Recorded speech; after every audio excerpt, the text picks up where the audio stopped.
Praise the lord. లేఖన భాగాన్ని చదువుకుందాం. యోహాను సువార్త 21వ అధ్యాయము 18వ వచనం. యోహాను సువార్త 21వ అధ్యాయము 18వ వచనం. యేసు, నా గొర్రెలను మేపుము.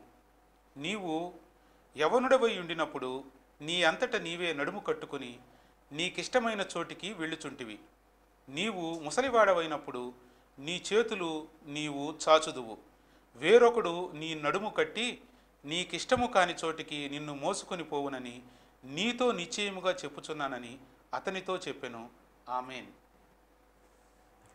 దేవునికి స్తోత్రం. హల్లెలూయా. మన ప్రభువును రక్షకుడైనటువంటి యేసుక్రీస్తు నామములో మీ అందరికీ ప్రత్యేకమైన వందనాలు తెలియజేస్తూ, ఆయన హెచ్చవలసి ఉన్నది, హీ మస్ట్ ఇంక్రీజ్ అనేటువంటి కార్యక్రమానికి మిమ్మల్ని ప్రేమపూర్వకంగా ఆహ్వానిస్తున్నాం. రండి, ఇది మీ కార్యక్రమం, ఇది మన కార్యక్రమం, మనందరం కలిసి చేయాల్సిన కార్యక్రమం.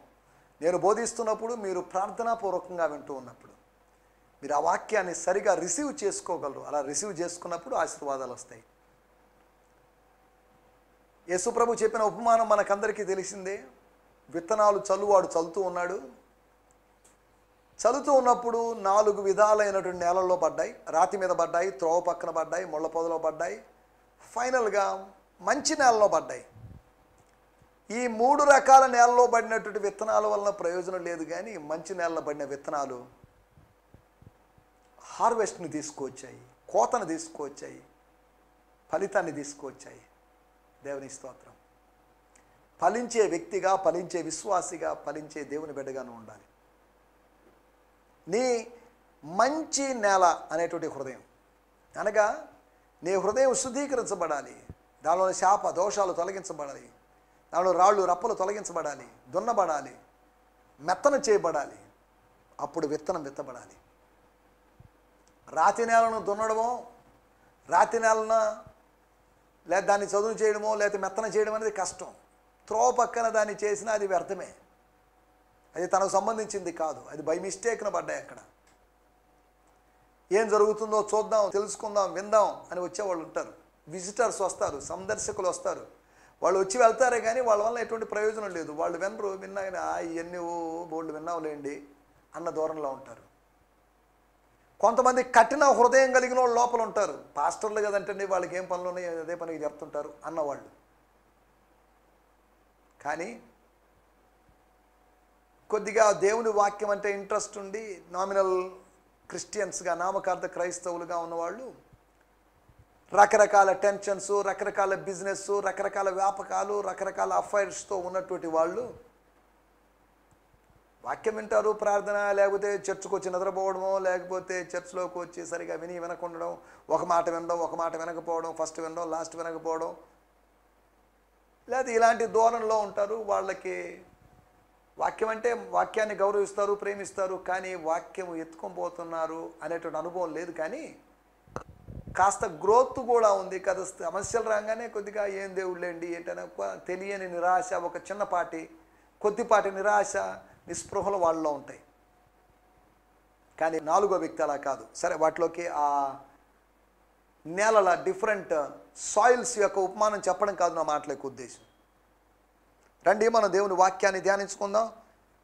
ఏదైనా మనం యోహాను సువార్త 21వ అధ్యాయము 18వ వచనాన్ని ధ్యానించుకోబోతున్నాం. యోహాను సువార్త 21వ అధ్యాయపు ధ్యానాల్లో చివరి ధ్యానం ఇది. ఇక్కడ మనం ముగించేస్తాం.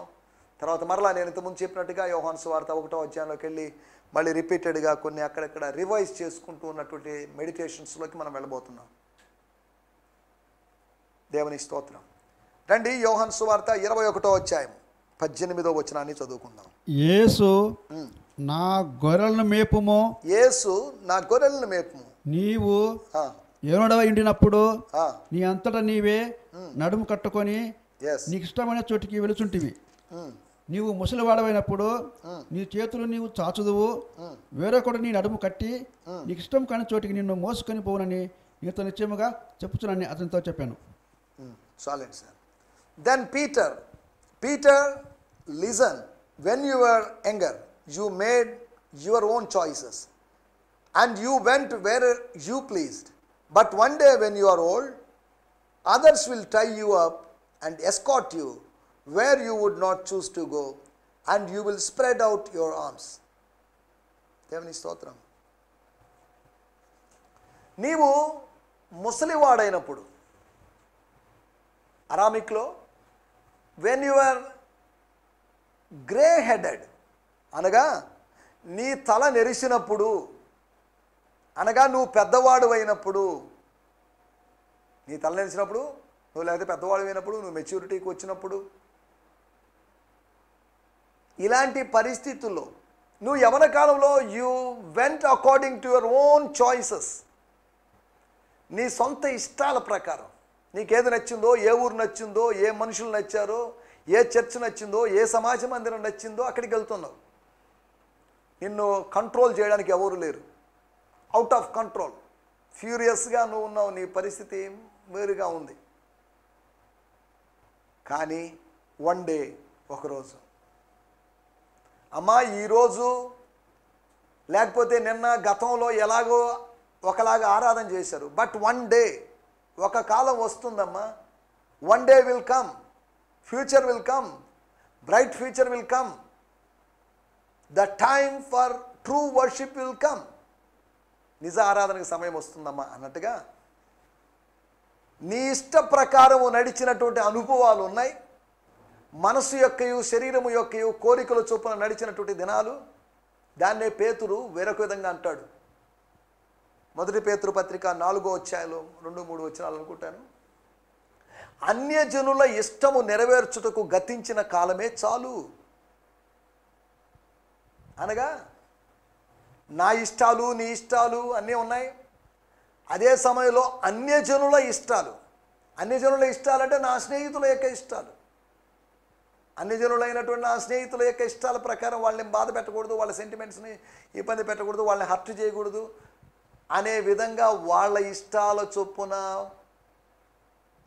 నడిచేటువంటి, పరిగెత్తేటువంటి కాలం అయిపోయింది. It's over, it's finish. చూడండి, మనసు యొక్క శరీరం యొక్క కోరికల చొప్పున మాత్రమే కాకుండా అన్యజనుల ఇష్టాన్ని నెరవేర్చే కాలము గతించిపోయింది. The time has come. సమయం వచ్చింది. ఎప్పుడు అంటే ఇప్పుడే వచ్చింది ఆ సమయం. ఆ సమయం ఏంటి అంటే దేవుని ఇష్ట ప్రకారము నడిచేటువంటి సమయం. దేవుని స్తోత్రం, హల్లెలూయా. దేవుని ఇష్ట ప్రకారం, ప్రభువుకి ఇష్టమైన చోట్లు మన title. The places where the Lord would be please. దేవుడు నిర్ణయించినటువంటి, లేదు అంటే గాడ్ ప్రీ డెస్టైన్డ్ ప్లేసెస్. ఎవరైనా అడిగితే మీకు ఇష్టమైన ప్రదేశం ఏంటంటే ఊటీ అండి, కొడైకెనాల్ అండి, కాశ్మీర్ అండి, మైసూర్ అండి, బెంగళూరు అండి, ఇలా తమకిష్టమైన ప్రదేశాలు చెప్తారు. అలా ప్రదేశాలను ఇష్టపడడంలో తప్పేం లేదు. ఈ సృష్టిలో భాగమే అన్నీ. ఈ దీంట్లో మనకి ఇష్టమైన ఊర్లో ఉండొచ్చు, ఇష్టం లేని ఊర్లో ఉండొచ్చు. పేతురు ఇజ్రాయెల్ దేశం మొత్తం తనకిష్టమైన చోటు, బహుశా యూదయానో, బహుశా గలిలయనో, ఏదో ఉత్తర ఇజ్రాయెల్ దేశానో దక్షిణ ఇజ్రాయెల్ దేశానో ఆయన ప్రేమించి ఉండొచ్చు. లేకపోతే ఎవరైనా తనకి ఇష్టమైన వాళ్ళని ప్రేమించి ఉండొచ్చు.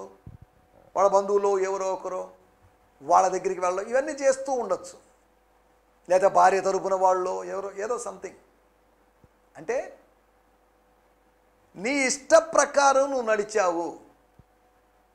You walked according to your own will. అనగా ఆ చిత్తాన్ని దేవునికి లోబరచకుండా నువ్వు నడిచావు. ఆ విల్ని, ఆ విష్ని దేవునికి కమిట్ చేయకుండా, అప్పగించకుండా నీ కార్యముల అంతటి యందు, లేదా నీ జీవితం అంతా, నీ మార్గముల అంతటా ఆయన అధికారమునకు ఒప్పుకొను. ఆయన అనుమతి లేకుండా నీ ఇష్టానుసారంగా చేసావు. అంటే దాని అర్థం పేతురు అప్పుడే ముసలోడు అయ్యాడని కాదు, త్వరలో ముసలోడు కాబోతున్నాడని కాదు. పేతురు యవ్వన కాలంలో ఉన్నాడు. అంటే ఇప్పటి వరకు, అనగా ఈ 21వ అధ్యాయంలో తన ఇష్ట ప్రకారము తనకిష్టమైన చోట్లకి, సముద్ర తీరానికి వచ్చాడు. గలిలయలోని వారికి నిర్ణయించిన కొండ దగ్గరికి రాకుండా గలిలయలోని సముద్రం దగ్గరికి వచ్చాడు. తర్వాత ఫైనల్గా గలిలయలోని అపోస్తల కార్యం 1వ అధ్యాయంలో చదివితే యేసు ప్రభు నిర్ణయించిన చోటికి వాళ్ళు వచ్చారు. అనగా పేతురు కూడా వచ్చాడు. అంటే మన జీవితంలో రాను రాను ప్రభువుతో సంబంధం ఏర్పడే కొద్దీ ఒక 10% దేవుని చిత్తాన్ని నెరవేర్చేవాళ్ళు మెల్లగా 20%, 30%, లేదా అలా 50%, 70% సంపూర్ణమైన దేవుని చిత్తము నెరవేర్చే విధంగా తయారవుతారు, మార్పు చెందుతారు, దేవుడు మారుస్తాడు. మనకు సొంత చిత్తం ఉంది, దేవుని చిత్తం ఉంది. యేసు ప్రభు గెత్సెమనే తోటలో ప్రార్థన చేస్తాడు, మనకందరికీ తెలిసిన విషయమే. నా చిత్తం కాదు, నీ చిత్తమే. Not my will, your will. నా విల్ ఏంటి అంటే, ఒక మనిషిగా, శరీరధారిగా, నరావతారిగా నా విల్ ఏంటంటే ఈ గిన్నెను తొలగించమన్నా అడగడం, ఈ గిన్నె తొలగించబడ్డం. కానీ సర్వాధికారిగా, సృష్టికర్తగా, సర్వజ్ఞానిగా, సర్వాంతర్యామిగా, సర్వవ్యాపకుడిగా నీ చిత్తం ఏంటో తెలుసా? ఈ పాత్రలోంది తాగడం. అనగా దేవుని చిత్తానికి వ్యతిరేకంగా మానవ చిత్తం ఉంది. అనగా యేసుప్రభు చిత్తం అని కాదు. ఆత్మకు విరోధముగా శరీరమును, శరీరమునకు విరోధముగా ఆత్మయు పోరాడుచున్నవి. ఆత్మ ఫలాలకు వ్యతిరేకంగా శరీర క్రియలకు వ్యతిరేకంగా ఆత్మ ఫలాలు పనిచేస్తున్నాయి. అనగా ఒక విరోధమైన నియమం ఒకటి ఉంది. సరే, ఇప్పుడు వాటిలోకి వెళ్ళలేదు. కానీ ప్రభువుకి ఇష్టమైనటువంటి చోట్ల గురించి మనం మాట్లాడుకోబోతున్నాం. 3 చోట్లు మీకు త్వరగా జ్ఞాపకం చేయాలని ఆశిస్తున్నాను. ఏంటి ఆ చోట్లు ఏంటి అనే దాని గురించి మనం కొద్దిగా ఆలోచిద్దాం జాగ్రత్తగా. దేవునికి స్తోత్రం, హల్లెలూయా. మొట్టమొదటి విషయం, అపోస్తుల కార్యములు 8వ అధ్యాయము 14వ వచనం. Book of acts 8th chapter verse 14. సమరయ వారు దేవుని వాక్యము అంగీకరించారని, దేవుని వాక్యాన్ని అంగీకరించారని యెరూషలేములోని అపోస్తలులు విన్నారు. పేతురును యోహానును వారి ఎదుట పంపిరి.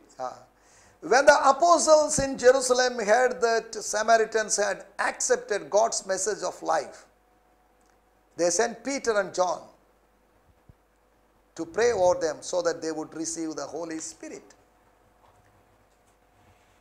అంటే సమరయ వారు దేవుని వాక్యాన్ని అంగీకరించారు. కారణం ఎలా దేవుని వాక్యం అంగీకరించారు? దేవుని వాక్యం బోధించారు. ఎవరో వెళ్ళారు. Somebody went there. ఆ రెస్ట్రిక్టెడ్ ప్లేస్కి, ఆ ప్రొహిబిటెడ్ ప్లేస్కి, ఆ నిషిద్ధ ప్రదేశానికి ఎవరో వెళ్ళారు. ఎవరు వెళ్ళారంటే కొన్ని సంవత్సరాల క్రితం యేసు ప్రభు వెళ్ళాడు, యోహాను సువార్త 4వ అధ్యాయం. కానీ ఇప్పుడు ఆ నిషిద్ధమైనటువంటి, ఆ ఎవరికి ఇష్టం లేనటువంటి ఆ అంటరాని స్థలానికి, ఆ అంటరాని ప్రదేశానికి దేవుడు తన దాసుడైనటువంటి పిలుపును పంపించాడు. రక్షణ కార్యం జరిగింది, సాల్వేషన్ ప్రీచ్ చేశాడు, రాజ్యస్వార్థ ప్రకటన చేశాడు. అంతా బాగుంది, ఎవ్రీథింగ్ వాస్ ఓకే. అక్కడ స్పిరిచువల్ వార్ఫేర్ జరిగింది.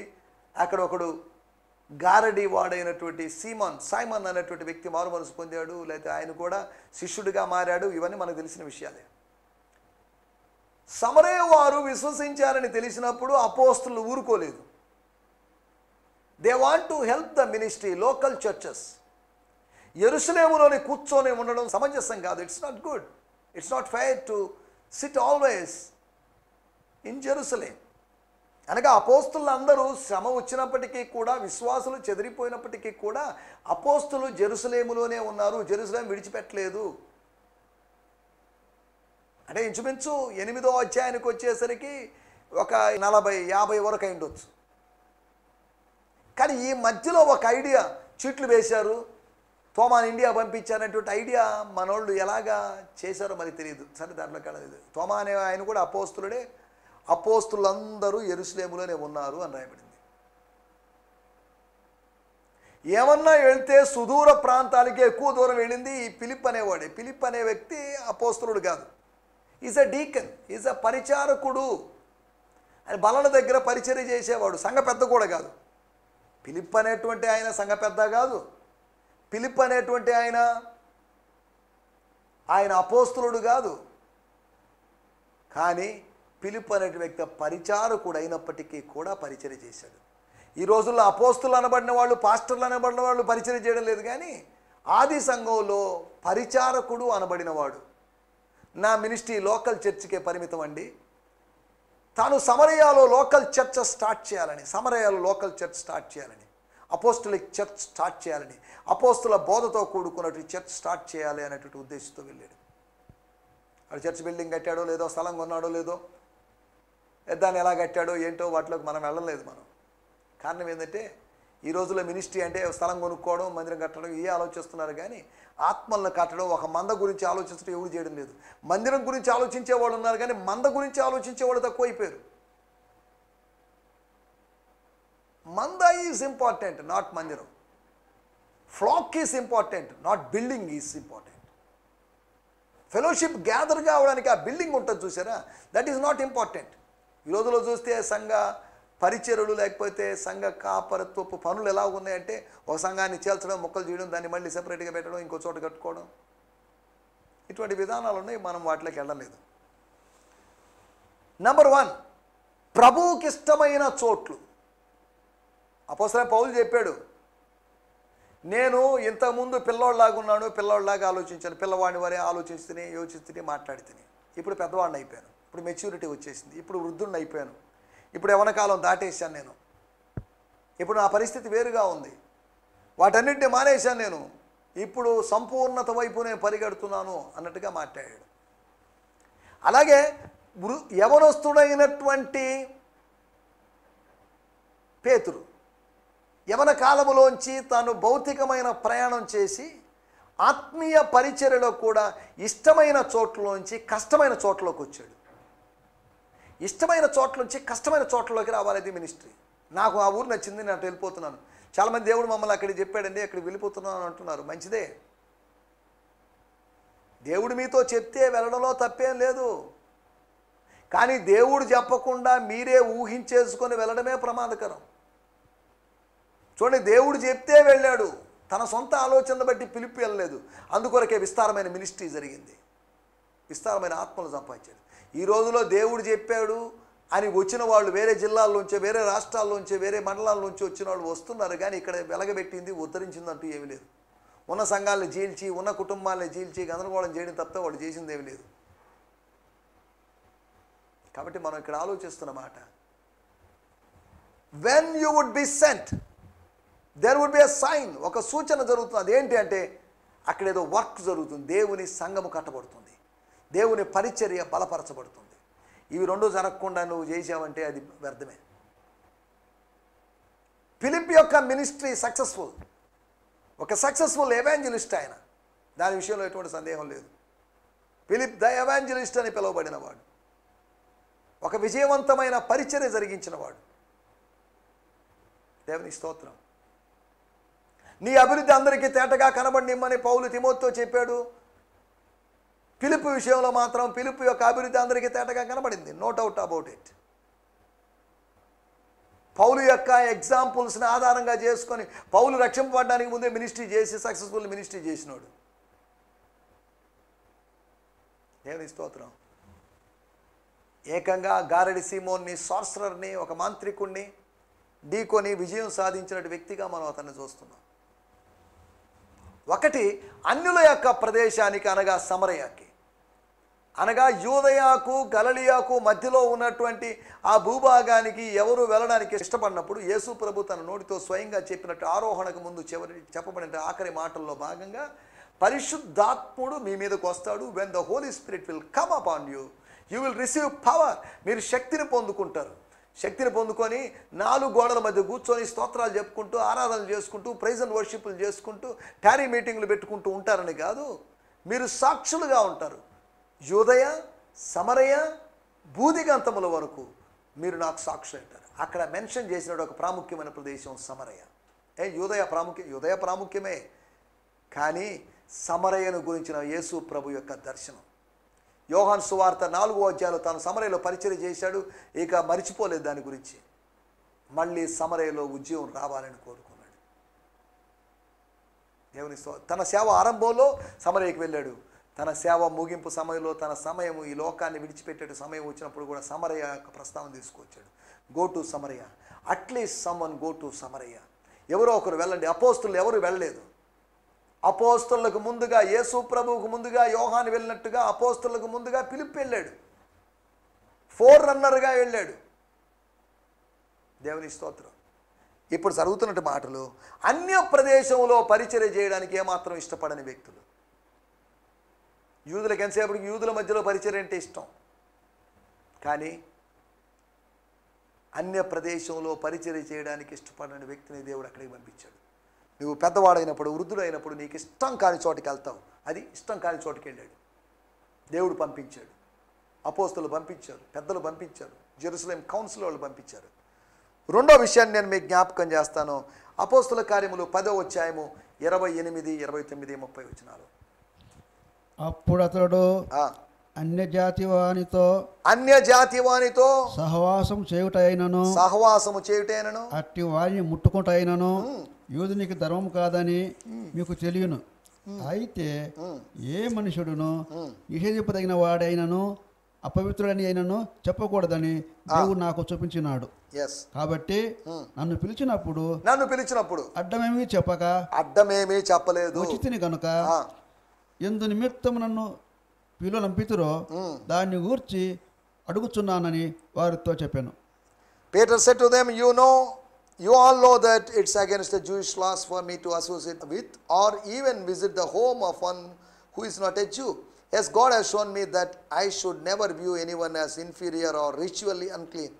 So when you sent for me, I came without objection. Now may I ask you why you sent for me? సరే, ఇప్పుడు చెప్తున్నాడు చూడండి, ఒక యూదుడిగా మాట్లాడుతున్నాడు. అతడు యూదులాగా మాట్లాడుతున్నాడు. యూదుడైనటువంటి ఆ వ్యక్తి యేసు మార్గంలో నడుస్తూ పరిచర్య చేస్తున్నప్పటికీ యేసు యొక్క అనుచరుడిగా మాట్లాడడం లేదు, ఒక యూదుడిగా మాట్లాడుతున్నాడు. అనగా పూర్వపు మత అనుచరుడిగా మాట్లాడుతున్నాడు, కానీ యేసు మత లేదా యేసు మార్గ అనుచరుడిగా మాట్లాడలేకపోతున్నాడు. ఈ రోజుల్లో కూడా చాలామంది ప్రభువులోకి వచ్చామని చెప్పుకుంటున్నప్పటికీ వాళ్ళ పాత మతాల గురించి, వాళ్ళ పాత వైభవాల గురించి, పాత జీవితంలో ఎలా ఉన్నారని దాని గురించి చెప్పుకుంటున్నారు. దేవుని స్తోత్రం. కొంచెం జాగ్రత్తగా ఆలోచించాలి. రెండో విషయం, అన్యుని ఇంటికి వెళ్ళకూడదు. అది మా జూయిష్ రూల్. కొర్నేలి అనేటువంటి అన్యుడి ఇంటికి వెళ్ళకూడదు, కానీ దేవుడు చెప్పాడు కాబట్టి సందేహించలేదు, నేను అభ్యంతరపడలేదు, వచ్చేసాను నేను. మీకు అందరికీ తెలిసిన విషయమే. సరే, ఇప్పుడు నన్ను ఎందుకు పిలిపించారో చెప్పండి. నేను ఆ ఉద్దేశాన్ని నెరవేర్చి, నా వల్ల అయితే నేను నెరవేర్చి వెళ్ళిపోతానని కొర్నేలి ఇంటికి వెళ్ళడం, తాను కొర్నేలి ఇంటికి వెళ్తానని కలలో కూడా అనుకోలేదు. He never dreamt or he never thought of going to a Gentile's house. ఒక అన్యుని ఇంటికి వెళ్ళడం తాను ఏమాత్రం ఊహించనట్టు విషయం. సరే, ఏదేమన్నప్పటికీ దేవుడు అక్కడికే పంపించాడు. ఒకటి, ప్రభువుకి ఇష్టమైన చోట్లు ఏవి అంటే, ఒకటి అన్యుల దేశము లేకపోతే అన్యుల ప్రదేశము, రెండోది అన్యుల నివాసం. ఏ భేదం లేదు, అందరూ పాపం చేశారు. నువ్వు సమరయుడు అయితేవేమి, నువ్వు యూదుడు అయితేవేమి, నువ్వు యూదయ వాడివైతేవేమి, నీవు గలలియ వాడివైతేనేమి, నువ్వు ఇజ్రాయెల్ దేశస్తుడు అయితేవేమి, ఇజ్రాయెల్ దేశస్తుడు కాకపోతే మాత్రమేంటి. దేవుని స్తోత్రం. మూడో విషయాన్ని చెప్పి ముగించేస్తాను. గలతీయులకు రాసిన పత్రిక 2వ అధ్యాయము 7, 8, 9 వచనాలు మనం గమనిస్తే, అయితే సున్నతి పొందిన వారికి బోధించుటకై సువార్త పేతురుకి ఎలాగూ అప్పగింపబడెనో అలాగూ సున్నతి పొందని వారికి బోధించుటకై నాకు అప్పగింపబడినని వారు చూచినప్పుడు, అనగా సున్నతి పొందిన వారికి అపోస్తలుడవుటకు పేతురునకు సామర్థ్యము కలిగేసిన వాడే అన్యజనులకు అపోస్తలుడవుటకు నాకును సామర్థ్యము కలిగేసినని వారు గ్రహించినప్పుడు, when those most influential among the brothers were not able to add anything to my message, when whom they are before men makes no difference to me, for God is not impressed by their reputation. సరే, వీటిలోకి మనం వెళ్ళలేదు. ఇక్కడ ఒక point మనం గమనిస్తాం. పేతురు విద్యాభ్యాసం లేనటువంటి పామరుడైనటువంటి పేతురు, అపోస్తల కార్యము 4వ అధ్యాయంలో రాయబడింది. అనగా వాళ్ళకి బేసిక్ ఎడ్యుకేషన్ ఉందే కానీ హయ్యర్ ఎడ్యుకేషన్ లేదు. పౌలు విషయం అలా కాదు, ఆయనకి హయ్యర్ ఎడ్యుకేషన్ ఉంది. మోసెస్కి హయ్యర్ ఎడ్యుకేషన్ ఉంది. అతను ఎక్కువ పుస్తకాలు పాత నిబంధనలు రాస్తే ఇతను ఎక్కువ పుస్తకాలు కొత్త నిబంధనలో రాశారు. అనగా హయ్యర్ ఎడ్యుకేషనే కావాలని కాదు నా మాటల ఉద్దేశం. ఆత్మీయులు అనబడిన వాళ్ళ మధ్యలోకి దేవుడు పేతురును పంపించాడు. వేషధారులైనటువంటి వాళ్ళ దగ్గరికి పంపించాడు. పేతురు చదువు లేనటువంటి వ్యక్తిని చదువుకున్నటువంటి పండితుల దగ్గరికి, ప్రావీణ్యము కలిగిన వాళ్ళ దగ్గరికి, ధర్మశాస్త్రం ఎరిగిన వారి దగ్గరికి పంపించాడు.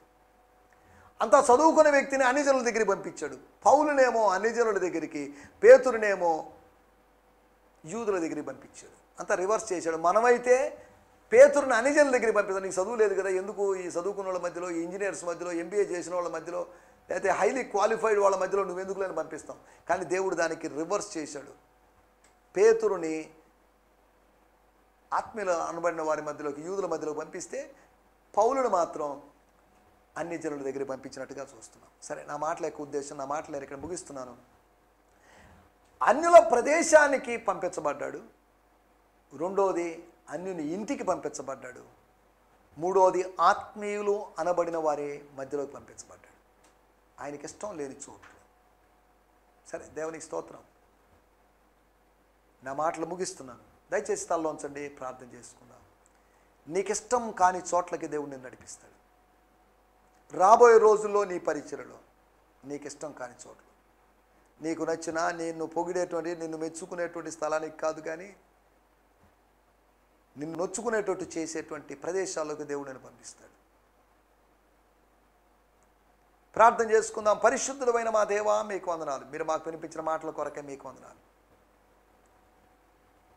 పేతురు తనకిష్టం కాని ప్రదేశాలకి అతడు పంపించబడతాడు అనుకోలేదు, కానీ మీరు పంపించారు. అన్యుల ప్రదేశానికి, అన్యుల నివాసానికి, ఆత్మీయులు అనబడిన వారి మధ్యలోకి ఆయన్ని పంపించారు.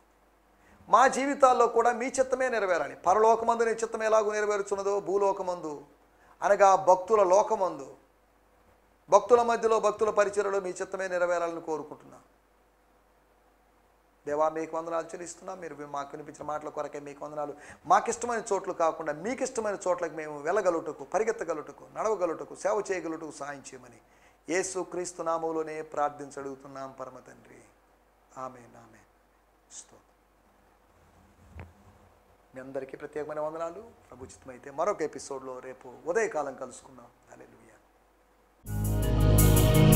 ఈ సందేశము మీకు ఆశీర్వాదకరంగా ఉందని నమ్ముచున్నాము.